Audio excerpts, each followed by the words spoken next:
Hello and welcome to Studio Visit with Raven, episode number 7 with my brother, Brett Sylvia. Welcome, Brett. Hey, excited to do this. Yeah, this is going to be fun. Yeah. I waited till episode 7 to have you on. Lucky number 7, and it feels it's a little awkward to have like our conversations framed so officially, but once we get into it, I think we're gonna give a chance for people to see how we have conversations all the time, how we both share some similar ideas. Brett, you're getting rugged. Oh man. I can do a little intro for Brett while we're waiting for him to jump back on, but basically Brett, we're obviously brothers, but Brett is also he's a really good artist, and he's done a lot of things that I think are really interesting kind of throughout his life that were pretty amazing to me growing up, him being 10 years older than me. He had a lot of different skills and hobbies, that were pretty like different, which I think we'll be able to talk about. And, starting with basketball, which is what the first thing I remember him being really into. And, talking about to DJing and being a DJ in Miami Beach and living that life. Then getting into yoga and becoming an astanga yoga instructor and going to India, to his photography and videography work that he's now doing and has released things throughout. So he's lived a really interesting life with a bunch of different stuff that he's been involved in. So I think we got him back now. Brett, you back? Yeah, what did I miss? Okay. One thing, we got to check that internet in Cranston. Yeah. It's a good thing my mom doesn't work for, Cox, who's the ISP over there, or else we'd have to give her a call after this because, unacceptable. Yeah. But I think they have, hopefully we're good now. Yeah, I think we're good, but, awesome. Glad you're back. Welcome back. Yeah. I was just giving you a little intro, about your background and things like that. And maybe we could just kick it off starting at the beginning. I was kind of telling them is that the first thing I remember you being really interested in was basketball. Definitely. And basketball was, when I was really young, I remember that you had jerseys in your room on the wall. And one of those was Bobby Hurley, which I don't think a lot of people would know who Bobby Hurley is, other than that his brother just is the coach of UConn and just won the national championship 2 years in a row. But who is Bobby Hurley, and why were you so, why'd you have his jersey on the wall? I mean, I guess depending on someone's age, they might remember Bobby Hurley because, back in the day, he was the point guard for Duke, and they were really good. He was not the tallest guy on the court, and when I played, neither was I. So he was definitely an inspiration. I even ended up going to his father's basketball camp. His father was a legendary coach in Jersey City, New Jersey, at St. Anthony's, I believe, and and now his son. Well, they're both coaches in college basketball now. I forget which school Bobby coaches at, but Danny's obviously a back-to-back winner at UConn. And basketball was it taught me a lot of lessons about working hard, and I'd like to think that some of those things carried over later into life. Yeah, for sure. And it was interesting that you were a point guard too in high school, and you you don't have the height that, you know, probably No. most basketball players have, you know, even in high school. And you ended up, you know, your team won the state championship. You know, was it your senior year Yeah. that Yeah. they won? Yeah. I mean, I was on the team when I was a sophomore, and we won it that year as well. I definitely didn't get that much playing time, but yeah, as a senior year, uh, yeah, we had an undefeated state championship basketball team. It's something I'm definitely proud of, and I think in order to be part of something like that, uh, because I, was undersized. I'm 5'4". Yeah. So I had to think about other ways that I could be effective on the Yeah. court. I had to be smart. I had to take care of the ball. Yeah, I worked really hard on my skills to be able to compete. Yeah, I And remember you, you know, having those jump shoes and going up and down the yeah, street and just yeah, you either the, had one the basketball or two basketballs at all times, like just the strength dribbling, shoes. Yeah, and the strength shoes and just like up and down the street, like, you know, yeah. over and over again. Yeah, Um, we loved it. I mean, it's one of those things where you just grow up with that core group of friends, and what do you do in your free time when you're not playing basketball? Like, you go play basketball. yeah. That's what we did.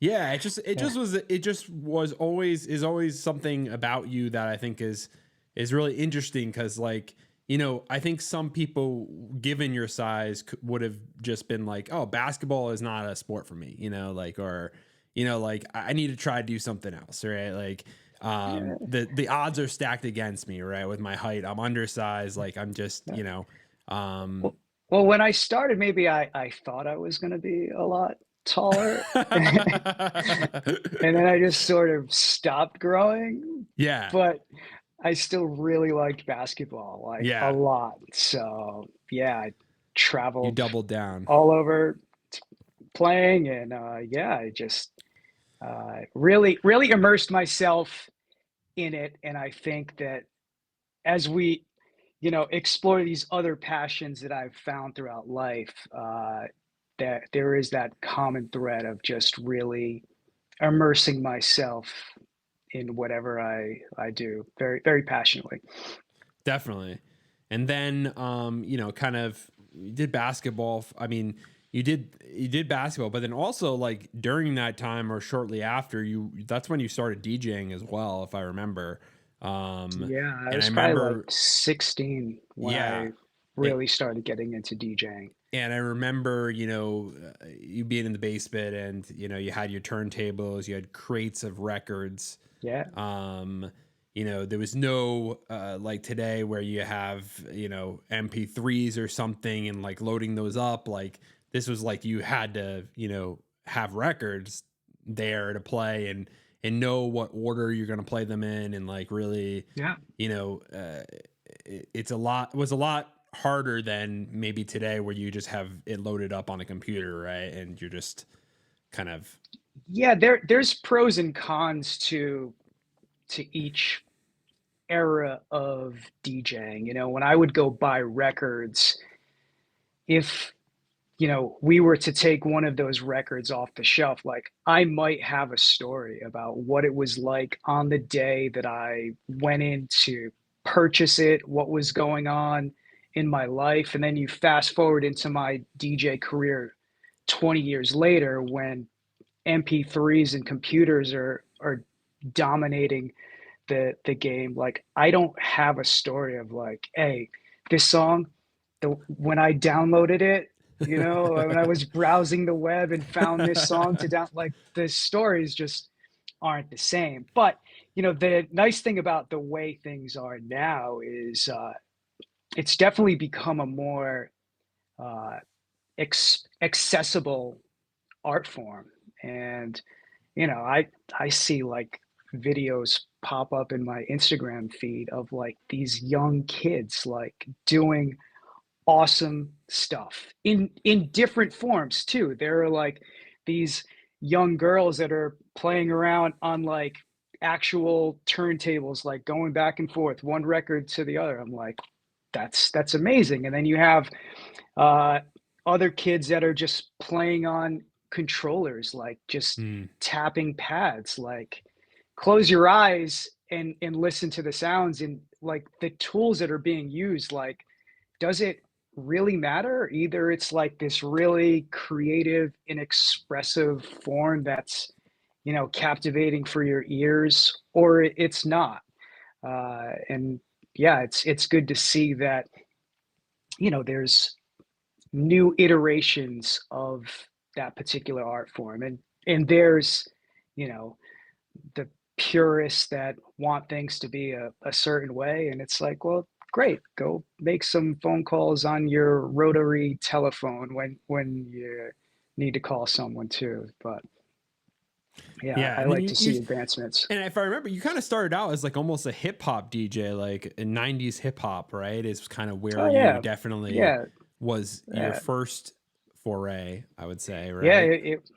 It was the 90s, so that was the popular music for, you know, me and my friends. And I had another friend who was a DJ, and that sort of introduced me to all that was, because I went over to his house and he had everything set up, and just kind of like, what is this? It's like a spaceship looking thing, and just kind of like brushed the record against the turntable, and it dragged across the needle, and it made this sound that I just wasn't expecting, and it just almost gave me a jolt. But that jolt was also like, okay, like that actually did not sound good, but I know there's a way to make it sound good. And from like that moment, like I wanted to figure out what that way was. And yeah, I definitely went all in on that, turned it into a career, DJed in Miami nightclubs. I DJed in Vegas. I DJed in Tokyo. Uh, yeah, I haven't really had to think about this because, for the past few years, I've been doing completely different stuff, sort of Yeah, closed that chapter. But yeah, I mean, I still love music, and every now and yeah, then I'll like hear a song and I'll be like, yeah, if I was still DJing, I would definitely be playing this. I can like picture the moment. And the way that I DJ now is like, I'll hear a song on Spotify, and there's just like certain friends that I know they'll like this song. So I'll yeah. just kind of redirect it their way. And that's me sharing music now. And yeah, fortunately that's good enough. Yeah. And like when you were DJing things like that, like what makes a really good DJ? Like, is there something that you think like in that art form, it really makes someone stand out or? Sure. I think that there are sh- there is, and there at least should be a base level of, you know, technical ability to do the DJing thing. But When you really, say when it technical comes down ability, to what do it, you mean by that? Like just like, mixing, like to so be able seamless to, transition, or is that yeah, kind of? to transition between two songs, to make this seamless transition, you're doing math. You're matching the beats per minute, and the computer can do it for you now. But you know I had to learn how to do it in my head and make, physical manual adjustments to the tempo in order for the beats to match, so that it sounds seamless as you transition in it. Now, having said that there is this base level of stuff, it comes down to playing the right song at the right time. Mm, And if you could hit stop on one track and start on the other. And if it is the right moment, uh, yeah, that's what it takes to be a And good is DJ. and is that is it just planning out the night like ahead of time that does that, or is it, or are you actually like looking at the room? Like, It, how does that work? it works a lot of different ways, and you'd probably get a lot of different responses from different DJs. I think that there is planning in the sense that, throughout the week, I'd make sure that I was staying on top of trendy music, Yeah. what's important, or uh, what is important for me in what I want to play. So there's that preparation, but I I never had like a predetermined Yeah. set list, and I don't. If other DJs do, that's fine. But it was really just kind of going off of the energy of the people in front of me, and I would have these like tester songs to find out where the edge is, because I would like to push boundaries. So it's like, play this song, and they're still with me. It's like, oh yeah, maybe we can go a little bit further. But if you play that song and it's like, ooh, starting to lose them, we gotta That's go in a interesting. different direction. So then you play this other kind of tester song that's like more familiar, and it's like, oh, I get it. It's that type of audience. And sometimes even that song, it doesn't work. I mean, That's you so just interesting. So it's you like, never know. yeah, it's like you're basically doing like somewhat experiments really of Yeah. in trying to figure out the crowd of what's going to maximally make them have a good time, in the end. Yeah, Um there there's like this observation of what is happening, and you can just tell almost by like the body language of a collective, and it's like you they kind made the of you have to take drinks it strong all in, tonight. not just We gotta like, take it to yeah, yeah. gotta And take it to sometimes 10 earlier than I expected. sometimes it would be, you'd see one person in the crowd, and the way that they were reacting, it's like, you know what, they could be the catalyst for all else in the room. That's So I'm super going interesting. to Yeah. use that not use, but I'm going to just like feed off that one person, because they're like giving off the energy that, like, I want to go into that world. So I'm going to DJ for that one person Yeah. and see how that spreads out to Wow, the rest of the audience. that's a really cool, like, Yeah. I never actually thought of that, but that's a really Neither cool did way I, of but I doing it. know that I never really like And I think like consciously watching did you it, but I DJ, I've know that seen that happen before because I've yeah, seen you definitely do that. And when I think about it, at El Baccio or something like that, and they're, in yeah, Florida, like, there's that one person that gets on the dance floor. They're really excited. They start dancing.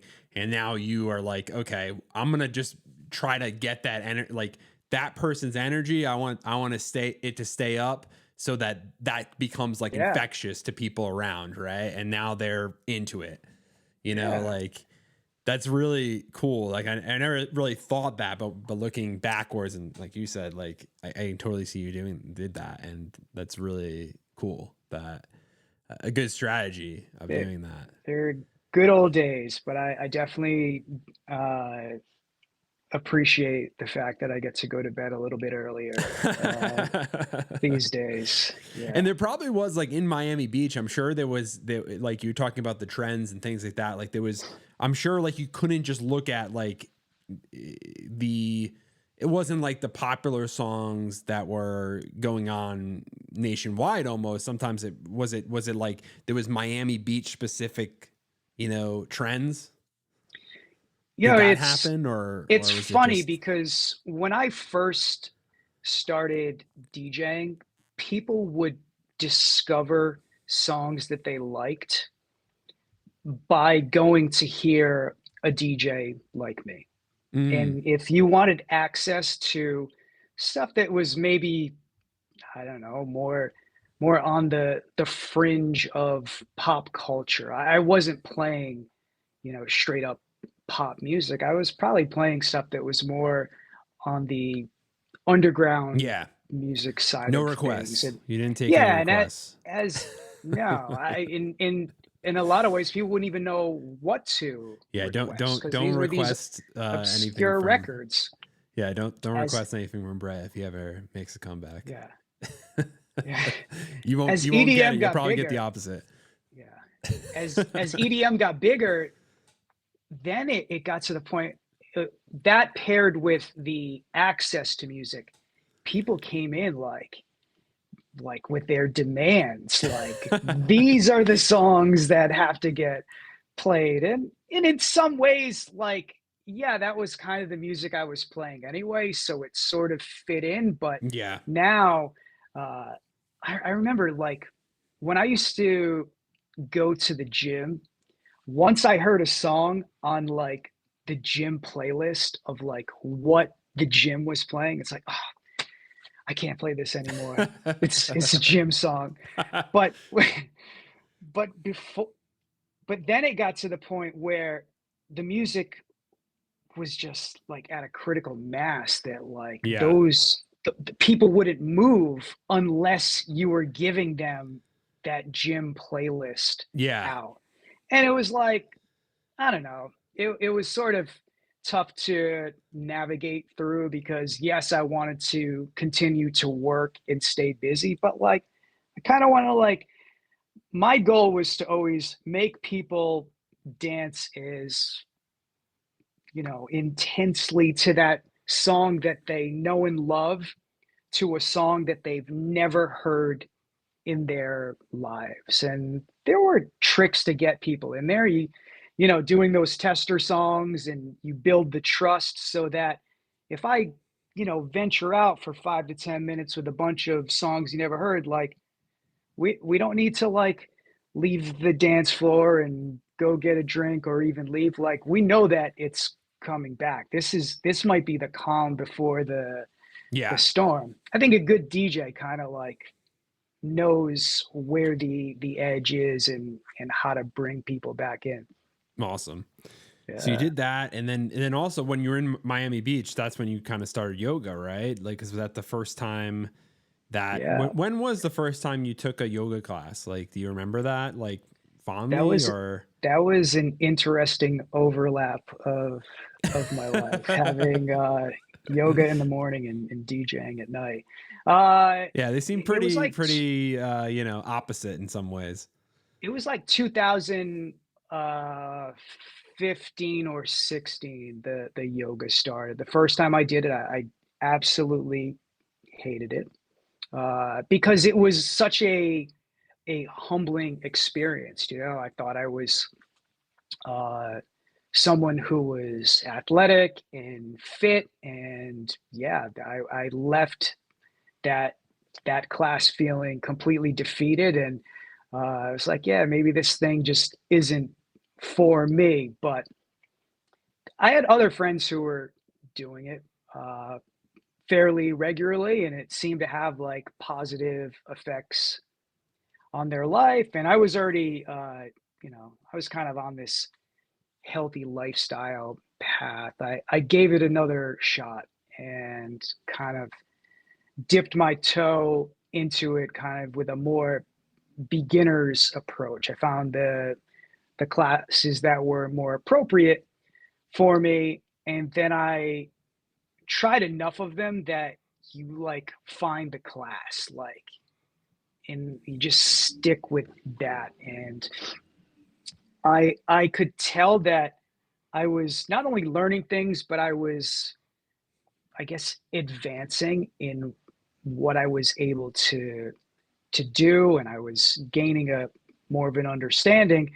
And come to find out, it was actually a very specific type of yoga called ashtanga. And once I found out that this was an actual thing and it wasn't just like a bunch of poses that the the teacher was calling out from the front of the room, like, okay, I want to know everything about Ashtanga. and I found out who the best teacher in Miami was, and I started doing private lessons with her. And after about a half a year, she could like see my passion for yoga and this particular style. I had a lot of questions. She's like, just messaged me one day. She's like, "Hey, I was talking to so and so, and we decided that we think it's time for you to go to India." And I was like, "What is that? What does that mean?" I'm like, "It's time for." They're like, "Yeah, you should go and practice at the main Ashtanga center. You know, you go there, you study for a month, and yeah, I did that, Yeah, I and remember it that. was awesome. Yeah, India was like amazing, and I ended up going back a second time a couple years later. But yeah, it's just one of those things that, you know, when I find something I'm passionate about, I go all in, and you know, the common thread with uh, all of these things, it's always about like, how do things work? It's like that brush of the turntable, like how do you make these sounds? And even like as I went on with DJing, it's like, well, I know how to mix the songs. How do you make the songs? Like I went Yeah, through that's a, true. you know, I had a music production Yeah. career as well. But the yoga was like, all right, does how does the what are all these inner workings of the body all about? Like really paying attention to what's happening, learning more about, you know, functional anatomy. It's like, how does this work? Like when there is that element involved, like I become very immersed in it. And you know, that's led me to, you know, one of the other passions of my life, which I'm sure you uh, plan on discussing anyway. So I'll segue through it. It was photography, Yeah. and you know, I actually attribute yoga to my passion for photography because now I'm out there going to India. I'm taking photos. That following year, I went on a yoga retreat in Bali, and I wanted to know like where all the cool places are. So I'm like kind of bookmarking these things that I had seen on Instagram. Like, oh, I definitely want to go to this waterfall and this jungle setting. And I go there and I take my photo and I take the photo and it looks nothing like the photo that I saw. And you know, I start to learn that, you know, people edit their photos. So I start doing the editing and it's like, nope, still Yeah. still not there. I think I was probably on like an iPhone 6 or 7 Yeah. at the time. And then you're just kind of like reading through the comments on these photos and someone's like, "Hey, what camera are you using?" And it's like, "Oh yeah, it's a Sony A7 II S." I'm like, "Sony A7 II S? What the heck is that?" And you look it up and it's like, "Oh, these are being taken with professional cameras." Yeah. So what do? I go out. I'm all in. I go out. I get the professional camera, and then I go back and I do my second trip to India with this camera in hand. I go back to Bali a second time, and it was a difference maker. And you know, Yeah. I wasn't seeking to be a photographer. Yeah. I wanted to know how this stuff worked, and you know, I'm sharing these things from some cool places, and I guess some people thought the images were cool. I shared them because I thought they were too. And yeah, so that was like this digital photography phase, which went on for a while. And I guess it still does sort of in some ways, but uh, when I was this during the pandemic? I think it was during the pandemic. During the pandemic, I went and I went to Hawaii for 3 months. Yeah. And while I was on uh, just fa- I was on Facebook, and you know how the Facebook Marketplace things, they'll Yeah. just kind of like randomly Pop up. Yeah. ambush you. The I don't ads. know if it still does, but at the time it was like these posts would just like show up in your feed. And this one particular thing was it was a film camera, and it got Yeah. my attention because it reminded me of this this selfie that my grandfather had taken, and it was Yep. just him of a mirror shot, and it was like this silver camera. And I was like, you know, that looks a lot like my grandfather's camera. Like I think it might have been his camera. So I met up some some guy in a McDonald's parking lot, and I bought Yeah. this camera for $100. And Yeah. I started taking film photos. Yep. And oh, did that send me down a rabbit hole of how do things work? And it For was sure. awesome. And it's still awesome, Were you you at know? that point? Were you shooting when you were doing the digital cameras? Were you shooting them in manual, or was it you were using automatic a lot? Or do you Yeah, it not was remember? Like, were mostly manual stuff. I mean, yeah, by automatic that time in the you knew sense the of, exposure triangle and like into it, like, yeah, maybe not. And you knew that, okay, our aperture, if I adjust this, like, it's gonna let more light in, but then I'm gonna have yeah, like a depth of field effect. Like, you got that, you know, aspect of it and yes. stuff by that point. I really fumbled through that. And I hesitated when you said all manual, because I mean, I'd use autofocus Yeah. on digital cameras, but when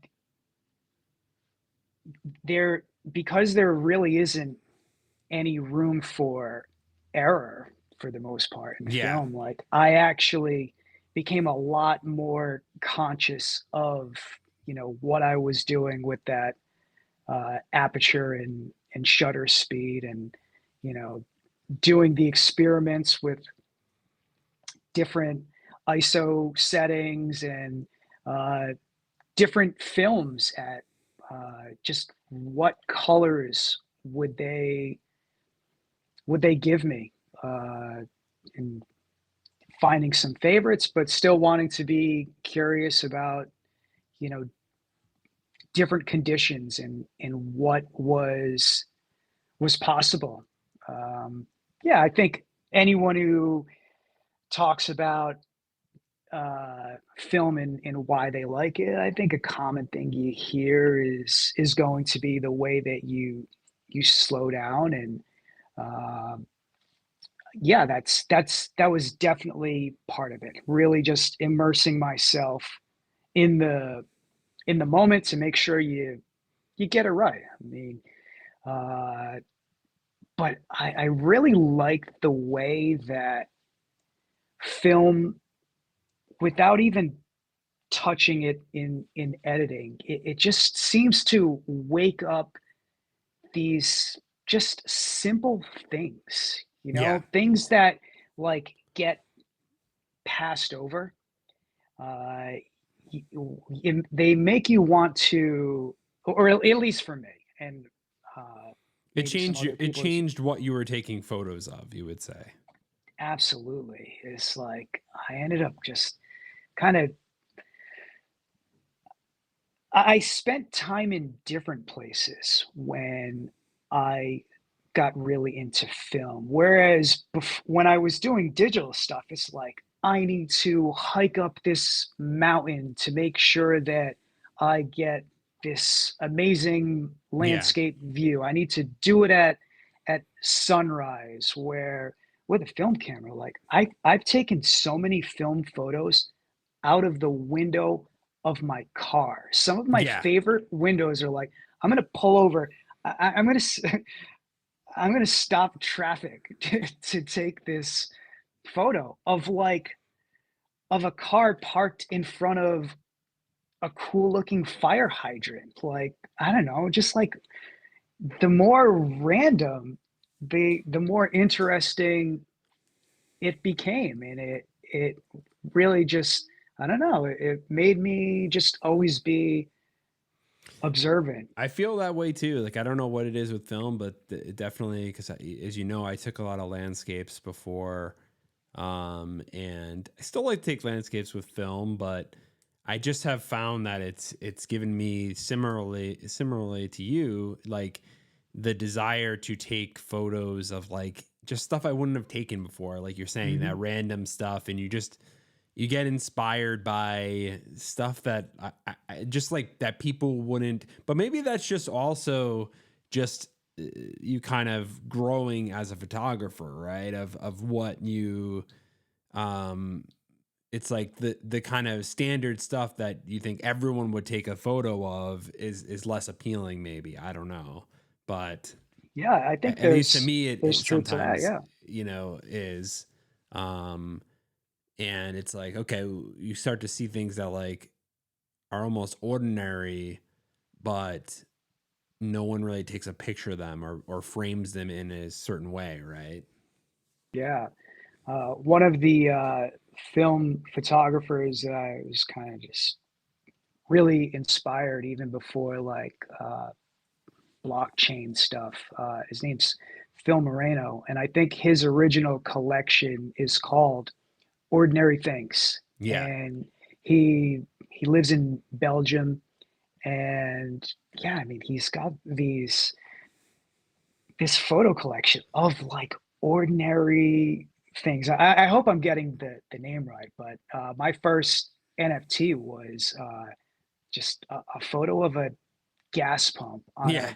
a on a foggy day, and I don't know, it's just got this magical film element that just gives it like this perfect vintage kiss, and like his whole collection is like that, and it's just like bringing to life these ordinary objects that you know I really appreciate when someone takes those things and brings them to life, and just they found the inspiration to pause and capture that, and it actually worked out. And you just think about how many other people would have just completely ignored that. Not that it's a Yeah. bad thing that they did, but it's, I don't know what other artists are drawn to. It's like when you see artistry, you're just like, yeah, that's cool. I think it was DCA who was talking about, just these people who are photographing perfectly placed pieces of trash, and Yeah. there's art in the ordinary of that. Yeah. Exactly. And you go to like, when you look at kind of the, what you see in museums for photography and that art form, it is a lot of that, right? It's the story they're telling through the photographs. It's, nor it's usually something either ordinary that's doing it a different way. It's just I think it just there's not as many like landscapes and things. I think the main reason is because that's been done a lot, and it's actually really easy to take that shot nowadays. Like with the technology and everything like that, and it's like there's they're great shots, and but like they're just travel places that people go to, right, and take that shot, right, and there's a ton of Yeah, those. But it doesn't take as much creativity for those, right, because they are just beautiful, like everyone knows it, and like they go to those places and they take the shot, and you basically collecting that shot, right? yeah, But I think it takes more creativity to make a really beautiful or artful piece out of just the ordinary, right? And I think that's what is probably what you're saying is kind of interesting to you about that, right? Yeah, the iconic spots of landscapes where obviously they're they're iconic for a reason, and they're definitely worth photographing. Yeah. But a lot of these places, there's quite a journey to get to these iconic spots to, you know, get that photo. Yeah, just hopefully there's some other moments along the journey that, you know, are equally as beautiful, or maybe just as a collection. I think that's where I'm at. I've definitely been enjoying the podcast. Some tough acts to follow. You know, Yeah. I was listening to one with DCA. I had to break it up into two listening sessions. So over the last 2 days, just a lot of really cool insight, and it was interesting to hear the story of Genesis and how, just like tinkering around with some code becomes a much larger thing. It was really cool to hear about that. Yeah. Yeah, no, he's great. I think all the guests that we've had on so far is just like, I've been super interested in, just like people that I just have talked to and have just like, you know, they just have great stories, and I think to highlight them and to just chat with them is something I just enjoy doing, period. So might as well record Yeah, it, right? yeah, you're doing great with it, and as your brother, I'm definitely really proud to see what you're doing. These are great conversations. Uh, all of your guests seem to be just really passionate about what they do, and that's definitely something that resonates with me. And I know a lot of it is generative art based, and I admittedly don't understand the coding aspect of it, but they're really digging into the code for a form of artistic expression, and to hear them talk about that, it's cool. It's definitely uh, relatable, even though I'm working with a different set of tools. Well, it's not just generative art because you're the second photographer on the Yeah, podcast with no, the Pete. So, conversation was and with Pete was awesome also. Yeah. yeah, we're going to be going to, on the podcast, like, I have a number of artists coming up, not just generative artists. I'd like to extend this eventually to collectors too, and curators, but maybe that's a season 2 thing. I don't know, but that's something I'm interested in talking to because I think they have a whole nother perspective that's really interesting. Yeah. So yeah, but thanks for the feedback on that. I thought maybe this is a good transition time to kind of talk about our project together. Yeah. Marfa, let's It's a lot of just fun. talk about Yeah. Marfa, like I think that was the first kind of event that, I mean, we went to together, like Web3 event Yeah. was, I invited you to Marfa, which You've got your Marfa Film Shop exactly, hat on. RIP, Yeah. no longer there. Yeah. But maybe Glad we got we'll to come back. experience it. Yeah. But so the first year we went, which was 2 years ago, we went, it was November. It's going to be in November again this year, which is Yeah. crazy. It was freezing. Very I, colder than I anticipated Texas would be. Exactly. Yeah. Like I didn't, that was the first time that year that I used a winter coat, and it was in Texas, and I live in Yeah. Massachusetts. So Yeah. that's the, Yeah. that's how cold it was. But it was still like an awesome time. Well, what did you, coming into, like you're saying, like you're kind of new to generative art and things like that, coming to Art Blocks Weekend in Marfa, what was your like initial, just thoughts about it, like, coming in and entering that community at? kind of the seminal event? Well, I was definitely on the outside of it all.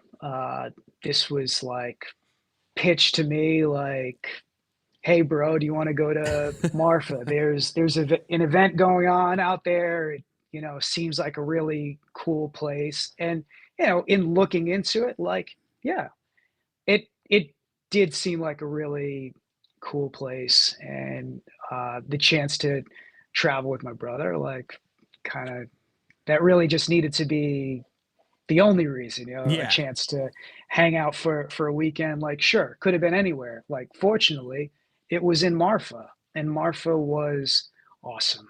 And even though, there were a lot of art blocks related events going on, I sort of did my own thing. I mean, I didn't entirely keep to myself, but like while a lot of the daytime uh, sessions were going on, I was walking up and down all of the Marfa streets, like taking photos on film, and it was like just the scenery there for me at that time, and yeah, probably still. It just seemed like the perfect pairing of film photography and I'm going to show my some of my those surrounding. photos that Yeah, you took now. yeah, just I think we'll walking just, through neighborhoods, seeing just yeah, things that, living in the places that I've lived in, they look different than what I was used to. So, me and my camera were definitely drawn to what I was seeing. yeah. These are the raw photos that you kind of took that year. This is a mix. So some of these are actually from this past year Okay, as well. Yeah. cool. Yeah, It's a and great it's one. it's interesting. I really don't even share many of the Marfa photos because they they felt really special, and I sat on most of them because I knew I wanted to do something with them. I just didn't know what. And then you asked me about maybe doing a project together where we sort of incorporate these photos and pair them with generative art. And while I didn't exactly know how that would be possible, as you started to explain the framework, we started to make things happen. And Yeah, I as think we, as because I was just trying to think, like I just saw your pictures and I was like, wow, these are really great photos, like, but and you were releasing NFTs and things at that time. And initially I was just thinking like, okay, maybe this is just, will be Brett's project and he'll just release these photos, you know, um, just as its own project. And I think we were talking about that for a little bit yeah, of maybe you would release it just your photos, which would be great just by themselves. But I think what changed it for me, at least, this idea was that, Artblocks kind of came out with this Artblocks Engine Flex product, which is just like it just allowed for IPFS, so like external photos to be pulled yeah, into kind of generative code yeah, yeah, and to be incorporated. And that really, them opening that up and kind of allowing for these external files to be brought into, this generative script, really just, sparked my creativity. And just like, I was like, oh, yeah. this is what we got to do, you know? Yeah, and I remember when you told me that this was a possibility. I said before, like I knew I wanted to do something with the photos, but I didn't know what. When you told me that, like I knew that's how some of these Marfa photos were going to be introduced. I don't think we started for like a couple months Yeah. after that, we even had that conversation. Yeah. But then Because we just it was like a long form brainstorming it session was. about how we would actually do it. and Definitely, because it was I think at first I was trying to figure out like how I would actually do it technically, right, in the code, because like it was like like I don't know, it just was it was kind of hard to figure out how do you mesh photography and gen art together in a way that's cohesive, that yeah, feels like it doesn't feel like um it just that makes a new composition. And yeah, so, yeah, this is what ended up turning into, what we released this past year, which is Marfa Middle of Somewhere. Um, and, as you know, which we kind of, people that been to Marfa know is that like Marfa is hard to get to. It's a lot of people would say it's yeah. in the middle of nowhere. Um, and you came up with this name, and I think you saw it in a shop, right? Like No, the I didn't see it in the shop. It was oh, our I remember it last now. day. Yeah, It was like our last stop before heading to the airport, Marfa yeah, trip one, and you were buying some prints and stickers, yeah, and that there was this woman. She was just kind of telling us like what local life is like, and yeah, there's people who come through, and they talk about this place like it's the middle of nowhere. And she's like, no, we're the middle of somewhere. And it was like, oh, that's like a really nice way of framing things. It just stuck with me. And yeah, that's how I thought of Marfa from that yeah, point forward, and now will continue to, and it will be preserved in that way on the blockchain as well.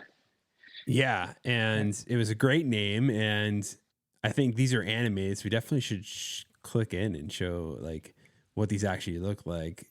But um, yeah, this is Mint Zero, but um, Yeah, the process was great of coming up with the concept for this, because I didn't know the coding side of it. So I would come to you with like these strange ideas that like maybe would not, jumped off the page at you when it comes to coding something. But then, I kind of just kept trying to push you like, well, but what if we do this, and can it be this? And obviously sometimes I was overruled. It's like, dude, if you want to get this done by the time we get to Marfa, we're not doing that. yeah, exactly. That's the thing. We had to, you know, it's limited by what's possible in the code and the time frame, Yeah, right? Like with well, anything. you were still typing away on the ride up there. I mean, that wasn't actually on the actual Yeah, no, I remember. Yeah, for sure. that wasn't for Um, the project itself. That was yeah, more for the project was the already the shipped. I displayer. was I don't know trying if you want to talk to, about.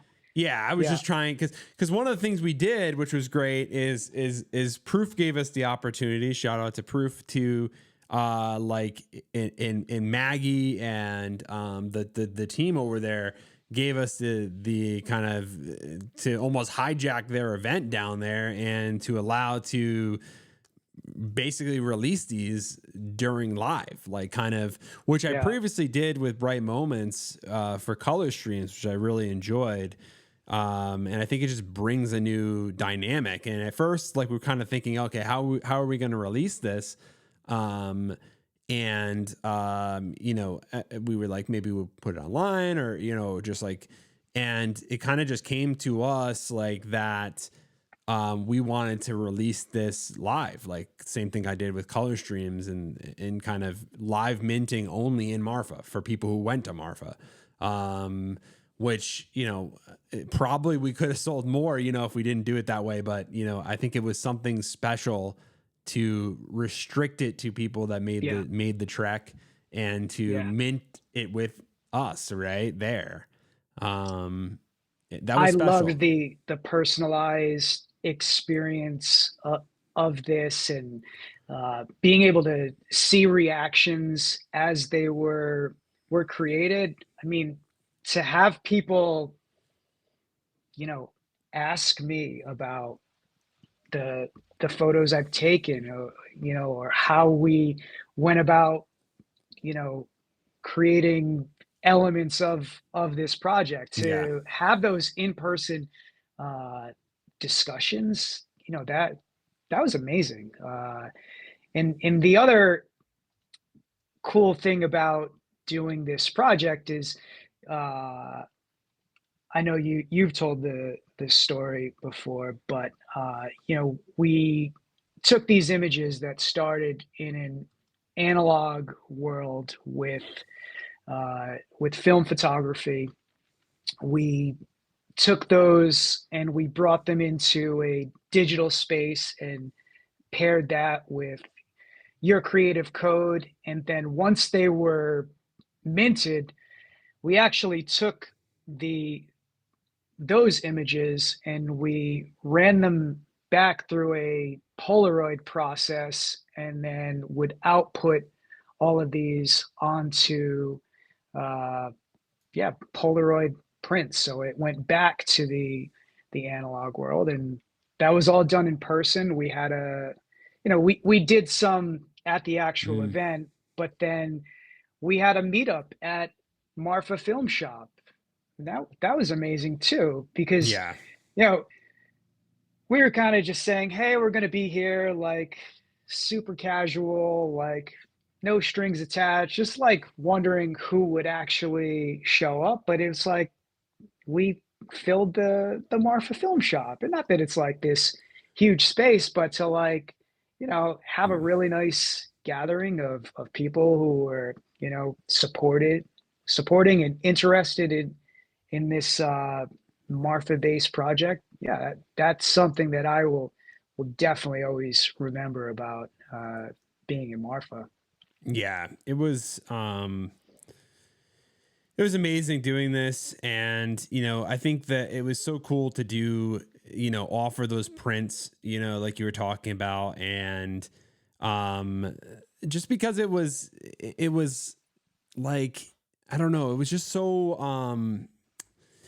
like, it's just so cool to have the prints and then also to go back to, you know, you're going from like you're going from film, right, to back to, you know, from film to digital with generative, you know, elements in it, and then going back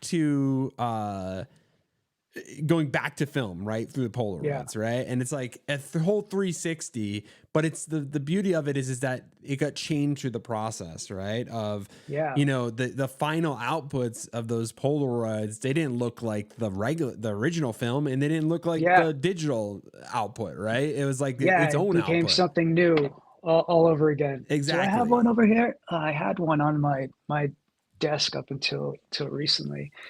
But yeah, the scavenger hunt element, you know, we did a few Yeah, that was giveaways, cool. and we were one of them. I think we taped right to the pole of where the photo Yeah, it was was taken. actually Yeah, taken. Marfa Spirito, I think. Yeah, it was one of them when we Oh, did that that. was one of them. And I was then thinking Think of the Rain we Think did as Rain. well. Yeah.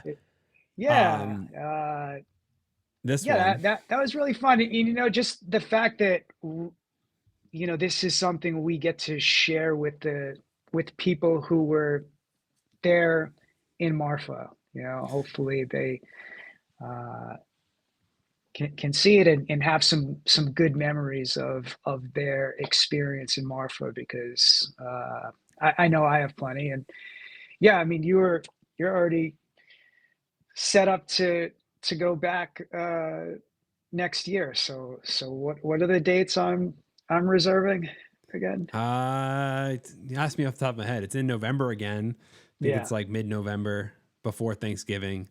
yeah.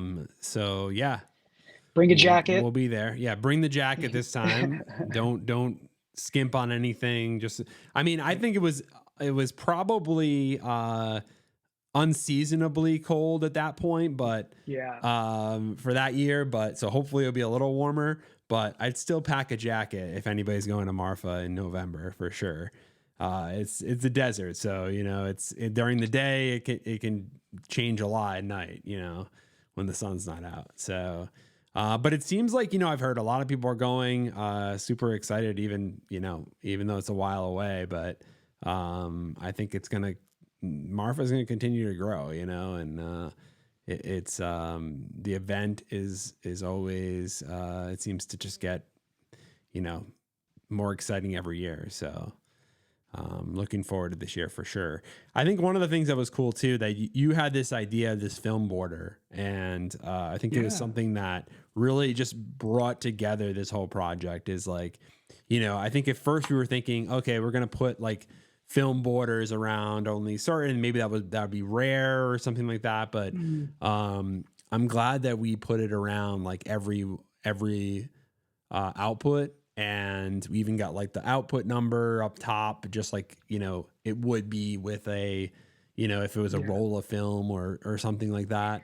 And I just think it's just we've gotten really good feedback on that part of it. Yeah, I love that aspect of it. And I think it really, ties the look of the work together, but that wasn't supposed to be part of the actual art. Like that was actually the idea of how it was going to be displayed. Yeah, exactly. At the event, we were trying to build a displayer that we had as each mint kind of came up, it would just slide across like a film roll. So you'd have the active displayed one, but you'd see a little bit of the border of the previous exactly. And it would kind of shot on the roll of film. Exactly. And then we just kind of gravitated towards the actual like let's put this art. in put this in the actual art. Like that's the way it gave was, us a chance to put the details in it. I think it says Marfa 2023 on it too, right? Yeah, exactly. Yeah, at the bottom left. And so, people remember when it was released. Yeah, I love that detail because it was the same. Marfa and Kodak have the same number of letters, so it just seemed to be like that, just perfect transfer to kind of keep the film element of it. Yeah, and these are just great, and it's the collectors that have them. It's awesome. Some great collectors, and I think these are just like, this is something that I'm just always going to be really proud of and really enjoy. I think we did a really good job on this, and like I definitely, we're both like, I think we'll always look at this project and be like, wow, this is something that was really cool, and like I think we did something that we're both very proud of, Yeah, and we contributed our different skills, and we're actually able to make something that is better than both of them, which is really cool. Yeah, the synergy aspect of it. And it was also interesting to see how the things shook out, because there were certain ones where, it was almost like we spent a lot of time finessing to make sure we got right. And then like only one shows up in the whole collection. I mean, some of them didn't even show up. Yeah, one of them didn't make Ice Plant, right? Was the one that never happened. And then we were waiting for like a long time for this one, the Stardust one, to come out. Is that the only one? I think it may be only one or two. And then there was Prada was another one that wouldn't come out. And they like all of them, we didn't make certain ones. I don't think we made them. I think we all made them all the same rarity. It just happened to come down to obviously the negative versions were ended up being are rarer than the other ones, but like I think there was only one Prada output that came out. Yeah, there definitely was only one of those. Yeah, which we thought was like, this is like the iconic shot of Marfa. So Yeah. we were kind of sweating a little bit. Yeah. To say, oh man, It was like not one it product is was gonna come like out. all the tests we did were like built Yeah, around this in the very early workings of it, you know, because exactly. if we Yeah. could like get this one looking cool, we could, we could make some stuff happen Yeah, and it took to with dump the to number others. 52 before it came out, and I'm sweating and Yeah. I'm saying, "Did I get the coding wrong? Did I like, did I get the probabilities wrong?" And I'm like, "Oh man, did I mess it up?" And I'm like going through the code and like checking like, but it But in just the conversation about the rarity, I think we both just agreed it's like, yeah, let's just see how this thing yeah. shakes out. I Let's not mean, tip the scales. Like, let's just exactly. That's really that's see how the things that's work. the thing with generative art, like this long form generative art, is that you don't know what's going to come out, in the end. Like you preview different outputs and things like that, but in the end, you don't know. I mean, it's up to the randomness of the blockchain. So, and I think there's something special about that, right? That is different than other art forms, which is cool. Like, but the other flip side is that like like this an output, like in our case, like ice plant didn't make Yeah. it into the it will forever be in the code. If people want to see it or explore the algorithm, they'll be able to see it, but Yeah. there'll never be an official output with ice plant in it, which is cool. And Yeah. it's cool. Like, I just like this feature too. Like, like you still can go in on my site and like on art blocks and things like that, wherever you view this and have this feature, but like, generating new outputs, right? Like from the code that's on the blockchain. Like these are not official outputs, Oh, I didn't know you could do that. but these are basically just generating outputs on the fly, like potential Yeah. outputs of what we were doing before we're releasing it, right? Mhm. So it's just different of seems like it's loading an image or something. I don't know. But basically like you can go in here and explore what the outputs could be, right? Like, which is kind of cool. Like that in ice plants, if you went through this, ice plant would come up and never happened for the official one. So super interesting. But Yeah.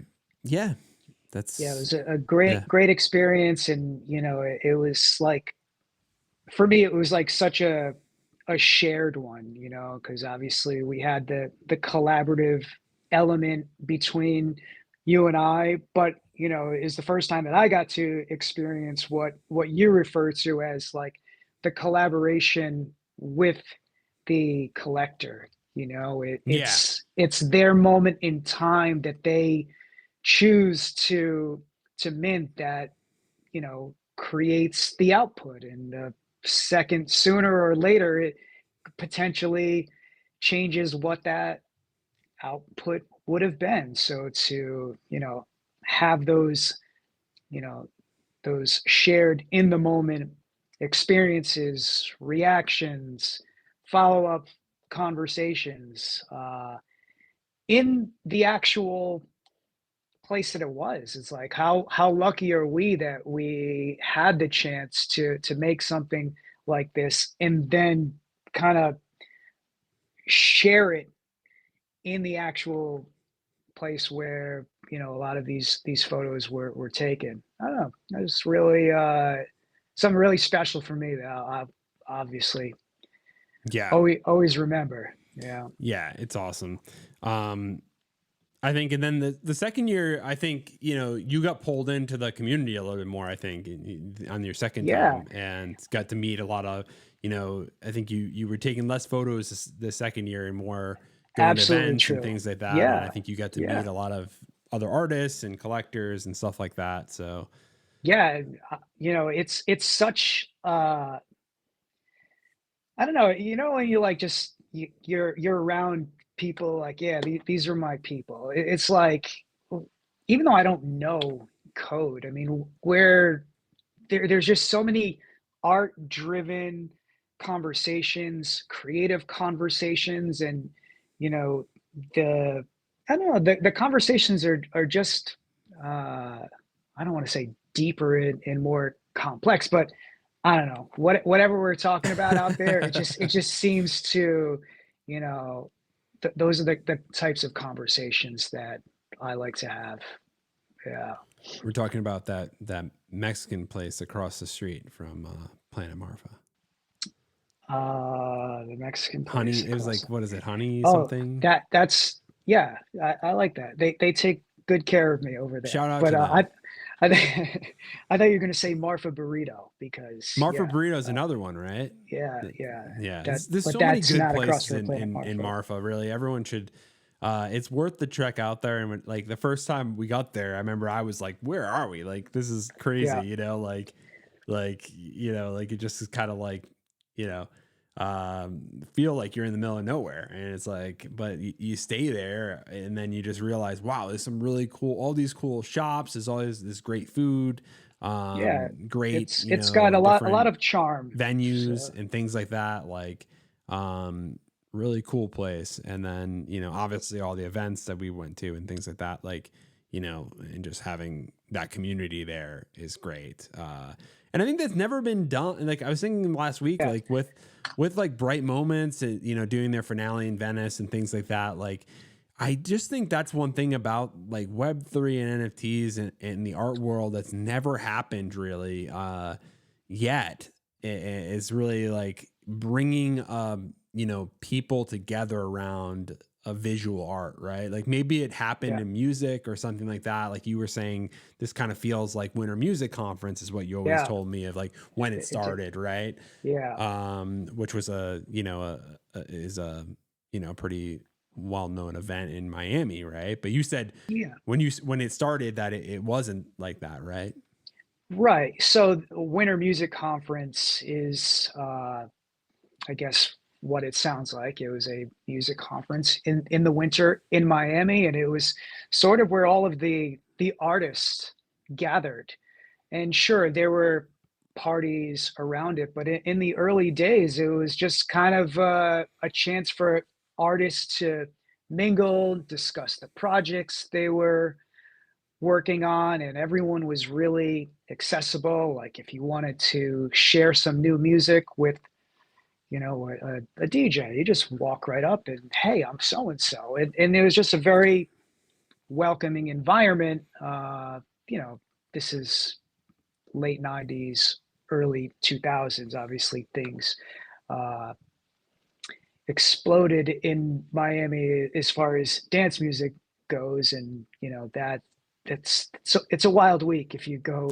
It's not even called Winter Music Conference anymore. I don't know if there still is a conference. Maybe there is, but even when there was, it was less about the seminars and more about those personal conversations, Yeah. those networking things, and I see a lot of that happening, uh, you know, in in the Gen Art community. It's great to see. Like I love to see it. Yeah. Do you have like numbers on the photos that I sent you? Numbers on them? Like, can you see the What do you numbers? mean? Like I sent you a folder of these Yeah. things. Go, I go to mean, I number can. go to number 21. Okay, hold on. Let me share the screen again. Yeah. Number 21. I don't know if I have that up, but let's see. I can get it up. 21. Here we go. See this one. Nice. There we go. Yeah, there's your community. That's just kind of Exactly. more of a candid photo, but I see Jeff in there. Is that Yeah. Harvey in the bottom corner? Yes, that's right. It's Harvey. I know Phil. Yep. He's in the center of the frame, I believe, and Elida's there. uh, You know, I think Sterling, you know, Lovid, they're both of them are here.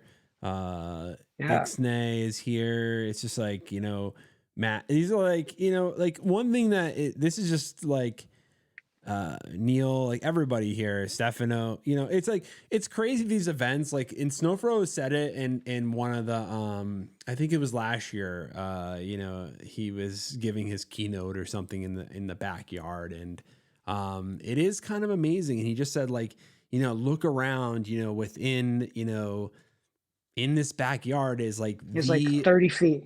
you Yeah. know, the top generative artists in the entire world are all here. Yeah. Yeah. I remember And that. it's so true. Like it just kind of was shocking to me, but I look around and I say, wow, like that is 100% true. Like, and it's crazy that this has brought together this community, and you have so many talented artists that are trekking to Marfa to attend this event and are around each other. It's like, it's insane. Like the level of talent that was in that backyard. Which is Yeah. amazing. It really just hit me when he said that. But in this photo again, like I look at these and see the art that the people in this photo have created, and it's just really high quality stuff, and they really are on like that top tier of artists, and really pushing the boundaries of generative art, in digital art in general, into trying to get it more into the mainstream. And it's always been kind of a fringe art, but it's becoming more now. It's being more that the consciousness of it is growing, I think, and will continue, especially just with digital art, generative art, all these things, because it has nothing, like I've said this before, it's like, look at how much of our culture is digital, right? Like, and how many things we engage with that are digital. And, it seems to me that, contemporary art, if it's the art of the now, digital art deserves a pretty big, seat at that table, right? Yeah. It It has to have one. So just to, turn the tables on you, when you talk about, a moment like that, when Snowfro is saying that, just look at all of the talent, in this backyard. When you go to events like that, and you're having your high level conversations about generative possibilities, like how inspiring is a weekend like that for you to be around other folks who share that type of passion? Oh, it's amazing. And I think it's so inspirational, to be around all of them. It's also intimidating because you're just like, wow, these people are really good. Like, like Yeah. it's again, like the top of it's people that are extremely talented. Yeah. And so you have a little bit of imposter syndrome, I think, being there as well, which I think everyone experiences. But also, it's the conversations are just amazing, to Yeah. talk shop and to talk, exactly how the bread is made, right? And how, not only that of techniques and stuff like that, but also, just about the industry, about where it's going, where we see opportunity to be creative, to, also celebrating different works of art. They had that great exhibition there of different projects that were out there. So it's awesome. Really looking Yeah. forward to it again. When the weekend's over, it seems like people are torn between the world of like, I don't want to leave here, I don't want this weekend to end, it mixed with, I can't wait to get back to work on this next thing. Like, I know exactly where I'm putting my energy. Exactly. Yeah. Cool. Well, Brett, it's been great to chat. Where can everyone like find you and things like that? Where should they check out your stuff on? Brett Sylvia Film on Instagram is where I tend to share the most stuff. Yep. Yeah. And Awesome. I'm a So little behind in sharing things Well, you've been lately. doing a lot of videography, which we didn't talk about. You know, it's like, Yeah, you know, maybe next time, but yeah. yeah, like you've been doing a lot of the videography work, and Color Blocks In is your company, right? That is going to be Color box. Color Box. Okay, Yep. yes, Art Yep. Blocks Yeah. Box. You can forgive Yeah. me for that, I think. Yeah. Um, Yeah. Color Box In, which is a company you started that does videography and things like that, which you've done some great work with that. So people should definitely Yeah. check that out. Thanks. Yeah, it was fun to help you out with your uh, release video for Dots. Yeah, exactly. Yeah. Brett did the release video for Dots, which is great, which is on the Dots, website on dots.raven.art. And, that was amazing. Thank you for that. You also did the color My streams pleasure. video, which was awesome. Oh yeah, that was fun too. Yeah. So you Yeah. just really bring it out every time we do one of those. I'm just amazed of how you put everything together and things like that. So, yeah. I still have a bunch of footage from Marfa that I never did anything with. I probably should at some point. But yeah, man, it's been great to talk about all this. Sorry about the technical difficulties, It's all but good. Well, no one will know about it yeah. after this because we'll just cut it out for the regular one. Beauty of Little snip. exactly, yeah. Of Yeah. one of the difficulties of doing things live, but Yeah. people And roll with it, I'm sure. It's all good. just so everyone knows, this is kind of how just a random conversation on a Tuesday goes between us. We just Exactly. chat for a couple hours about God knows what. things. We chat about things. But Exactly. No, it's yeah, awesome, and thanks hey for coming man, on here. Well, I'm sure I'll have you back on at some point, and we'll talk yeah, about something completely different. we'll But love to. No, I think we covered a lot of your trajectory and where you're going, and I think people should definitely check out your work. And it's been awesome, to watch, to grow together as artists and to yeah. be putting out work and we feed off each other, I think. Yeah, So I yeah, was gonna say, it's nice to be able to, have somebody to bounce ideas off of, and where, just volleying all week long, just hey, what do you yeah, think of this? It's yeah.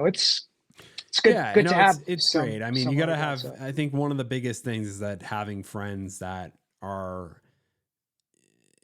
at that level, right? That you can talk to Yeah, that will talk also about tell you no too, because exactly. Yeah, you don't want someone that it's good to have people that pump you up, but like you also need to have kind of a voice of reason in there. Like, did you ever maybe consider it doing this way? And yeah, you know, there's a strategic way to do that too. You don't want to bruise the artist ego. Where you're just trying to give some constructive yeah. criticism, and they perceive it as, oh, my art sucks, Yeah, yeah, and yeah. it's You like have to. it's That's the nature of the yeah. criticism and things like that as well. But I think the thing is just like we both want to talk about things deeply, right? And not just on the surface level, and not just the weather or something Yeah. like that. It's great to have people around that you can talk to about creative things that are really trying to push the limit and to think of new ways and creative ways to do things and build things.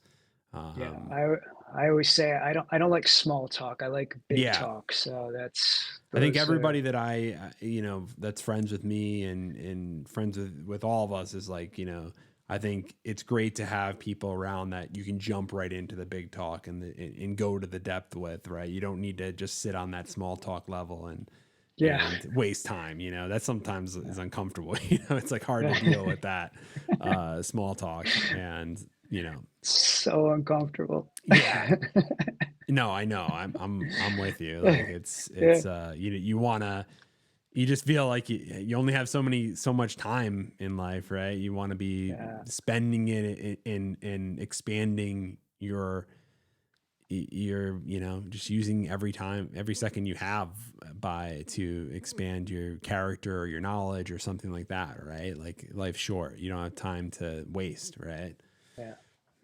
Well, Exactly. well, it's been it's been real, man. Thanks for let me do this. No So problem. Yeah. Thanks for joining. And I'm sure we'll have you back on. So cool. Brett, thanks very much. And, we'll see you soon. Well, thanks everyone for listening. And, this was episode 7. We'll be back next week with another guest, which I'll announce next week.